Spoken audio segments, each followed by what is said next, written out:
인생 어느 정도 살고 난 뒤에 돌이켜보면은 믿는 이들은 거의 다 그렇게 생각하게 됩니다. 아, 결국은 믿음이구나 라는 것을 생각하게 됩니다. 아마 이 중에서 연세가 어느 정도 드신 분들은 그 말에 참 수긍이 갈 테고, 젊은 분들은 꼭 생각하십시오. 미리 이것을 알아놓는 것이 좋아요. 결국은 알게 됩니다. 여기 계시는 분, 그리고 영상을 통해서 예배 드리시는 분, 여러분 결국은 다 알게 됩니다. 믿는 자라면 알게 됩니다. 하나님께서 알게 만들어 주십니다. 그런데 일찍 아는 사람은 그만큼 얻는 것이 있으면 받는 것이 있어요. 뭐 받는 것이 있는 거 아니까? 요한 1서 5장에 그런 말씀을 하셨죠. 세상을 이기는 이김은 무엇이냐? 세상을 이기는 승리, 같은 말입니다. 이김은 무엇이냐? 우리의 믿음이다라고 말씀하셨는데, 결국은 이 말씀이 그대로 이루어집니다. 일찍 아는 사람들은 이걸 알고 이 믿음을 붙들고 그야말로 진정한 승리를 얻게 되고, 늦게 아는 사람들은 나중에 알고 난 뒤에 그렇구나 알게 된다는 그런 말씀입니다. 공부하고 똑같습니다. 일찍 아는 놈들은 열심히 공부해서 공부로 말미암아 얻는 것 다 얻습니다만은, 이걸 알지를 못하고 왜 이런 공부를 해야 되느냐, 뭐 해야 되느냐 하면서도 그렇게 생각하면서 공부하는 아이들은 늦게 얻게 되죠. 똑같습니다, 얘를. 자, 그러면은 믿음은 어떤 것이냐? 기독교 생활을 하면서 계속해서 이 말씀을 들어봤는데, 과연 믿음은 어떤 것이냐? 여러 가지는 많이 말씀을 들었습니다. 근데 여러분들이 구체적으로 믿음은 이런 것이구나, 혹은 이런 것은 믿음이 아니구나 라는 것을 여러분들이 제대로 알게 되면 인생이 달라지는데, 이때 한번 여러분들이 나름대로 개념을 만들어 세워놓는 것이 좋습니다. 믿음은 이런 것이구나.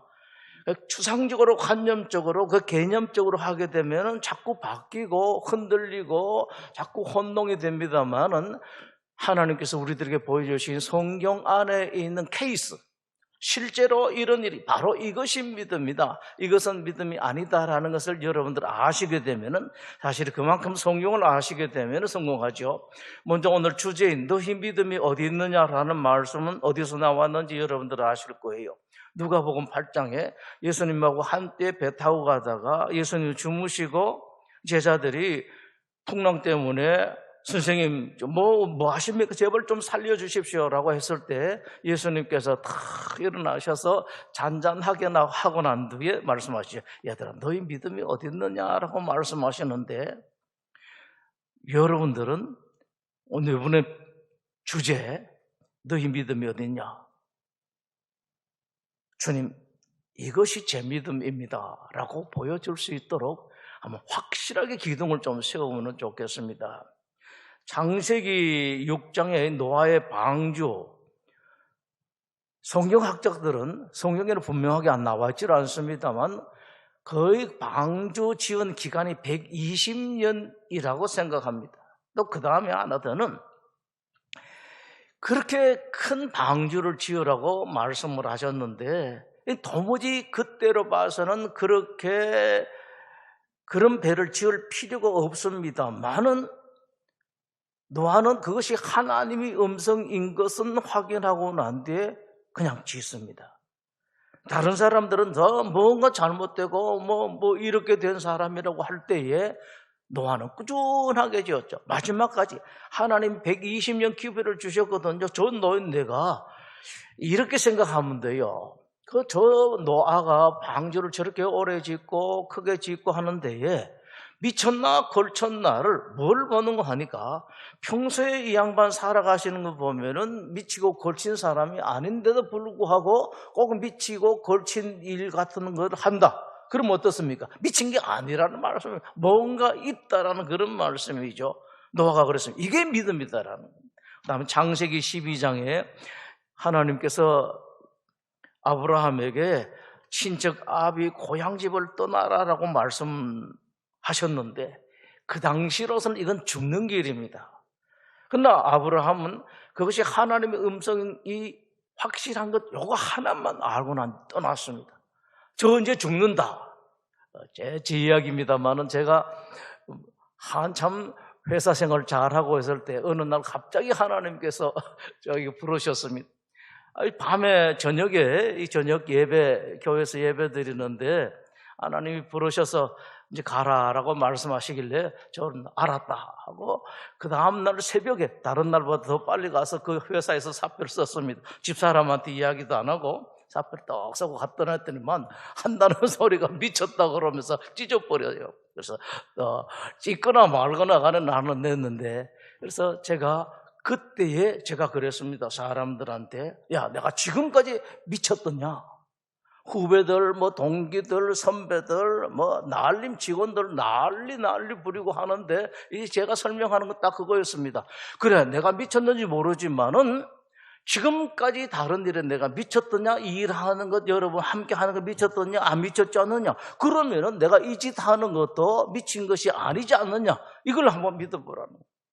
다른 때 안 미쳤으면은 요거 하는 거 사표되고 신학을 하겠다, 하나님 종이 되겠다 하는 게 미쳤느냐? 그러면 나는 미쳐도 좋지만은 다른 건 안 미치고 여기만 미치겠다라는 그런 말을 한 적이 있었습니다. 다 미쳤다고 그랬습니다. 아브라함이 75세에 아무리 그 당시 오래 사는 때라 할지라도 그때 저 객지로 아무것도 없는 객지에 떠나는 것은 다 미친 일이라고 생각했었습니다만 아브라함이 떠났습니다. 여기 보면은요, 따라가는 롯, 조카 롯도 만만치가 않아요. 그래서 이 창세기에 나오는 소돔 고모라 성 멸망시킬 때에 하나님께서 롯을 구해줬는데, 물론 아브라함의 중보를 통해서도 고쳐주셨습니다만은 따라왔습니다. 우리 삼촌 아브라함 평소에 보면은 미친 사람 아닌데 저 양반 이번에 맞는 것 같다. 따라가. 이렇게 보여주는 겁니다. 여러분, 미친 듯이 살아가도요, 함께할 사람 함께하고 특별히 하나님께서는 다 아신다고. 이것이 믿음이다라는 겁니다. 나는 하나님의 말씀대로 간다. 창세기 43장에 야곱이 요셉도 잃고 이제 전부 다 잃을 판이 되었습니다. 이제 사랑하는 아내 라헬도 잃고 이제 베냐민도 잃게 되었습니다. 이집트에 있는 총리가 그 막내를 데리고 오라고 합니다. 아브라함이 절대로 안 된다고 하죠. 절대로 안 된다고 하다가 어떻게 됐습니까, 여러분? 죽을 고생만 했습니다. 자기만 고생하는 것이 아니라 온 식솔들 다 고생시켰습니다. 다 고생시켰습니다. 그러다가 거의 보낼 때가 됐습니다. 그때야 깨닫는 거예요.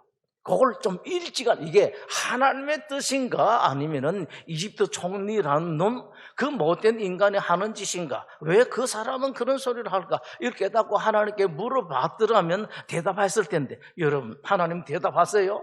반드시 대답하십니다. 가끔씩 대답을 못 듣는 다른 사람이 있는데, 여러분, 순종할 생각이 없는 사람한테는 대답 별로 안 해요. 그냥 답만 알기 위해서, 해답 알기 위해서 묻는 사람에게는 하나님 대답 안 하십니다. 대답할 사람들, 순종할 사람에게는 하나님 대답하십니다.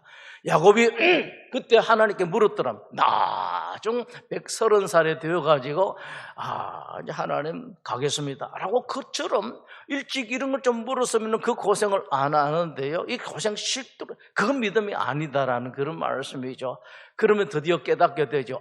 드디어 가만히 보니까 이건 하나님의 뜻인가 보다. 그렇다면은 하나님이 내 아들, 저 막내 아들, 사랑하는 아들 잃게 하면 잃게 하겠다, 이거 보내는 것. 이제 요게 믿음, 늦게 깨달았습니다. 조금 전에 말씀드린 것처럼 일찍 깨달았으면은 자기도 그리고 식솔도 고생하시길 텐데, 이 식솔들은 못 먹어서 고생합니다만은 그 최고 어른 된 사람은요, 식솔 고생시키는 것이 얼마나 큰 고생인데요. 그 믿음이 없어서 그렇다고. 이 야곱의 믿음이 부족해서 그랬었습니다. 민수기 9장 말씀은 그 말씀입니다. 이스라엘이 이제 떠나는데 광야에서 민수기가요, 여러분 다시 특별 새벽 예배라서 말씀드립니다. 민수기는 인구조사 민수기인데 히브리 성경은 바미드바로 해가지고 광야에서라고 합니다. 이스라엘 백성들이 가나안 들어가기 전까지 광야에서 어떻게 살았는가라는 것을 보여주는데, 하나님께서 바로 기독교인들에게, 기독교인들은 가나안 하나님 나라에 들어가기 전까지 이 세상에서 어떻게 사는 것이라는 것을 보여주는 가장 귀한 말씀입니다. 구체적인 방식이 나오는 것이 민수기예요. 그래서 여러분도 혹시 민수기에 대해서 그 개념을 아직까지 가지지 못하시는 분들은 이때 가지면 됩니다. 이 광야 같은 인생살이 하는 데에 구체적인 방법이 이 민수기구나. 그때 가장 귀중한 말씀이 뭔가 하니까 하나님께서 그 말씀을 하셨습니다. 여러분들은 진을 치고 떠나는 것을 여러분 마음대로, 여러분 몇 사람들이 모여서 회의를 하고, 또 어떤 사람이 눈 좋아서 천기를 보고 이렇게 떠나야 된다 말아야 된다, 이런 거 하는 게 아니다라는 말씀을 하십니다. 어떻게 하셨습니까? 자, 내가 지시한다라는 말씀입니다. 여러분들이 결정하는 게 아니다. 구름이 떡 떠오르면 출발하는 것이고, 구름이 안 가고 가만히 있으면 그냥 있는 거. 아무리 날씨가 좋고 갈만한 때라도 구름이 가만히 있으면 가만히 있는 거다. 알겠느냐? 하나님의 백성들 인생 사는 것은 내가 하는 것도 아니고 몇몇 사람들이 모여서 의논하는 것도 아니고 하나님께서 지시하신다. 구름기도 밤이라도 그렇습니다. 밤에는 구름이 안 보이는데 어떻게 해요? 이 사람들을 걱정하지 마라. 이게 불기둥을 떡 세워가지고 보내주시면, 불기둥이 움직이면은 따라가고 안 움직이면은 스탑하고 그랬었습니다. 여러분, 이겁니다. 그럴 때 혹시 여러분 귀에 대답을 잘 못 듣는 그런 일이 있을 때에도 물으십시오. 묻고 대답 들었다 싶으면은, 만약에 여러분들이 대답을 잘못 듣는 일이 있어도 여러분들은 주님의 대답을 듣고 출발한다라고 작정하고 가시면은 하나님 그것마저도 챙겨주시게 됩니다. 이 믿음을 가지는 구름기둥이 출발하면 가고, 어떤 때 이렇게 합니다. 1년이라든지 아래에서 네 번째 줄 보실까요? 이틀이든지 한 달이든지 1년이든지 구름이 성막 위에 머물러 있을 동안에는 이스라엘 자손이 진영에 머물고 행진하지 않았다라고 말씀합니다. 이거예요. 이거로 여러분 살아가는 겁니다. 여러분, 인생 힘드시는 분들 계시죠? 그중에 아무래도 계실 거예요, 그죠? 영상으로 보시는 분들도, 이 자리에 계시는 분들도 그럴 텐데, 인생이 어렵습니다. 그러나 여러분, 꼭 어려운 것만은 아니에요. 쉬운 사람에게 쉽습니다. 이걸 여러분들 터득하십시오. 가만히 앉아서 하나님께서 뭐 주시라고 받는 거 그것도 좋습니다만은 그것이 여러분들 행복 주는 게 아니에요. 혹은 다른 사람보다도 못 받았다, 덜 받았다 하더라도 인생을 행복 누릴 수 있는 길이 얼마든지 있습니다. 여러분. 가라 그러면 알았습니다. 놓는 거죠. 좀 경제적으로 힘들면은 좀 힘들지요 뭐. 알았습니다. 하나님께서 하시는 일이라면 알았습니다. 여러분이 얼마든지 견딜 수가 있겠습니다만은, 여러분 가족들이 힘드는 것, 또 자녀들이 문제 있으면은 힘드시겠습니다만은 그 문제까지도 알았습니다. 구름기둥이 안 떠올랐단 말씀입니다. 자녀 문제도, 건강 문제도 그렇습니다. 왜 하나님 이 자녀 문제, 그 구름기둥 빨리 안 가면 불기둥이 안 갑니까? 하나님이 하시는, 그건 하나님의 일이에요. 여러분들이 하시는 일은 구름기둥, 불기둥 빨리 가고 안 가고 하는 것이 아니라, 움직이면 따라 움직이고 안 움직이면 따라 안 움직이는 것이 여러분들이 해야 할 일이에요. 하나님이 해야 할 일과 여러분이 해야 할 일을 혼돈하지 마십시오. 이게 기독교인의 참 지혜입니다. 인생이 재밌습니다, 여러분. 모르는 사람도 어렵고 힘들겠습니다만 알게 되면 그렇게 편할 수가 없다고요. 다니엘 6장에 다니엘이 황제 이외에는 신을 모시면 안 된다라는 것을 다니엘이 더 잘 알면서도 늘 하던 대로 이스라엘 예루살렘을 향해서 기도도 하게 됩니다. 어떤 어려움이 생겼는지 뻔히 압니다만은 다니엘에게는 확실하게 하나님이 계셨거든요. 이겁니다. 어려움이 있을 수가 있습니다. 경제적으로 약간 어려움이 있다고 생각할 수도 있습니다.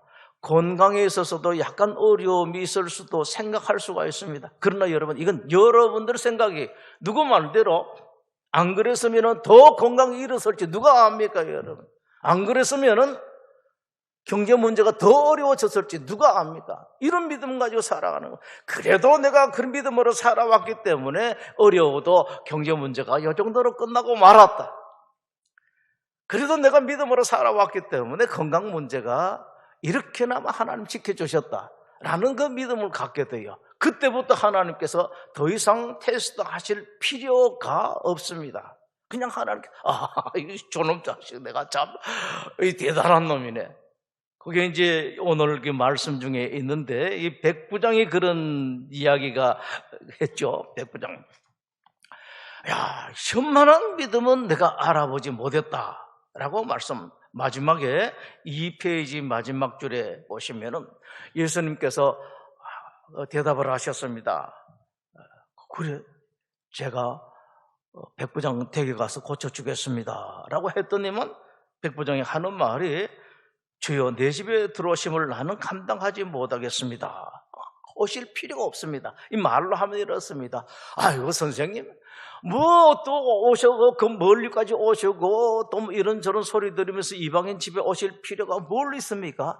예수님이야말로 말씀 한마디만 하시면 되는데 저거 알아요. 저 밑에 있는 저 부하애들한테 너 가라 그러면 가고 오라 그러면 다 옵니다. 예수님이 그런 분 아니십니까? 병이라든지 경제 문제라든지 자녀 문제라든지 모든 것을 예수님께 한마디만 하시면 되지 뭐 그렇게 어렵게 하시려고 그럽니까? 라고 했더니만 예수님이 하시는 말씀이 바로 겁니다. 야, 희한한 사람이네. 하나님께 이 소리 한번 들어보십시오. 이 소리. 혹시라도 여러분들에게 어려운 문제가 딱 왔습니다. 올 수가 있죠. 있습니다, 여러분. 얼마든지 있습니다. 혹시라도 무서운 질환이다. 하나도 안 무섭습니다, 여러분. 제가 그냥 헛소리 하는 것 같습니까? 하나도 안 무서워요. 하나님께서 여러분들 보시고 이렇게만 하면은 그거 참 희한한 사람이네. 대단한 놈이네. 이거 보시죠. 내 아래에도 군사가 있으니 이더러 가라 하면 가고 저더러 오라 하면 오고 내 종도로 이것을 하라 하면 하나이다. 하나님이신데 세상의 주인이신데 뭘 그렇습니까? 예수님께 하시는 말씀이 야 그거 참 대단한 사람이에요. 여러분 하나님께서요 이런 사람들 보고 싶어 하세요. 너 믿음이 어디 있느냐? 하나님. 자, 믿음 같지도 않습니다만은 전 이렇게 살아갑니다. 그래 그게 믿음이다. 우리 같이 기도하십시다. 이 시간 기도할 때 여러분 오늘은 토요일이 됐겠습니다만은 여러분 자신과 가족들의 믿음을 위해서 잠깐 이 시간에 조용하게 그냥 마음속으로 혹은 입술만 움직이면서 기도하도록 그렇게 하겠습니다. 하나님, 이것이 저의 믿음입니다 라고 보여줄 만한 그런 조가 되게 해주십시오. 여러분은 남편과 아내를 위해서 그냥 겉으로만 무늬만 믿음이 아니라 진짜 하나님 내 아내 보시고 내 남편 보시고 야, 그 참 괜찮은 사람이네. 특별히 여러분 자녀 위해서 더 기도하고 싶으시죠? 이 시간 기도해 주십시오. 하나님, 저 내 아들 사랑하는 아들 정말로 하나님 사랑하는 아들입니다. 하나님께서 우리 보시면서 아시지 않습니까? 얼마나 사랑하십니까? 제가 그렇게 사랑하는 딸입니다. 눈에 넣고 다녀도 하루 종일 내가 업고 치고 다녀도 무겁게 느껴지지 않을 그런 내 딸이고 아내입니다. 자식이고 남편입니다. 하나님, 저에게 믿음 허락해 주시는데 이제는 그냥 모양만 있는 그런 믿음이 아니라 진짜 있는 그런 믿음 되게 해 주십시오. 하나님 꼭 기도드립니다. 하나님 앞에 어떤 때는 자신만만하게 하나님 이것이 저의 믿음입니다 라고 보여줄 수 있는 내 남편 되게 해 주십시오. 저의 아내 되게 해 주십시오. 내 딸이 되게 해주시고 내 아들이 되게 해주십시오 라고 여러분 기도하십시오. 이 기도를 늘 하십시오. 세상을 이기는 승리는 이것이니 우리의 믿음이다 라고 하나님께서 말씀하신 것을 제가 아멘하고 받아들입니다. 세상을 이긴 승리는 내 남편의 믿음입니다. 세상을 이긴 승리, 우리 아들이, 우리 딸이 세상을 이긴 승리는 바로 믿음입니다. 하나님 아멘 하고 제가 함께 기도하면서 하나님께 쾌제를 부르면서 영광 돌리는 이 믿음을 우리 사랑하는 가족들에게 허락하여 주시옵소서.